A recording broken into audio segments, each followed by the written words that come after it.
F'Malta hawn 47% aktar ATMs għal kull 100,000 persuna meta mqabbel mal-medja fiż-żona euro. Dan skont informazzjoni pubblikata fir-rivista ta' kull 3 xhur tal-Bank Ċentrali ta' Malta.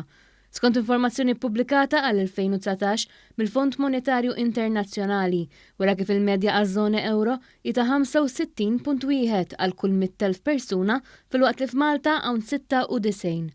F'Malta wieħed isib ATMs minn 5 istituzzjonijiet ta' kreditu, kemm lokali kif ukoll internazzjonali.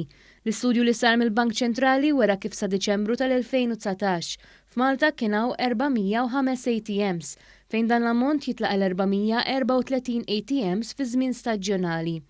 Għal kull kilometru kwadru f'Malta ssib ATM li toffri varjetà ta' servizzi, blan prinċipali ta' użu jkun ġbit ta' flus kontanti.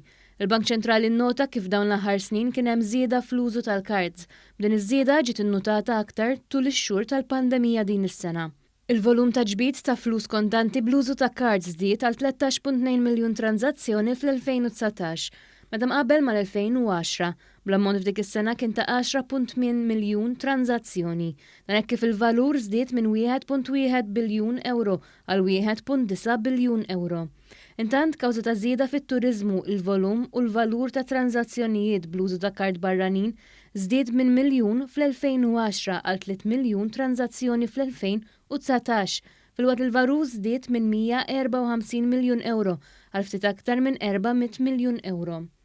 Il-valur medju ta' kull ġbit ta' flus minn ATM żdied minn 110 euro għal kull tranzazzjoni fl-2010 għal 146 euro għal kull tranzazzjoni fl-2019.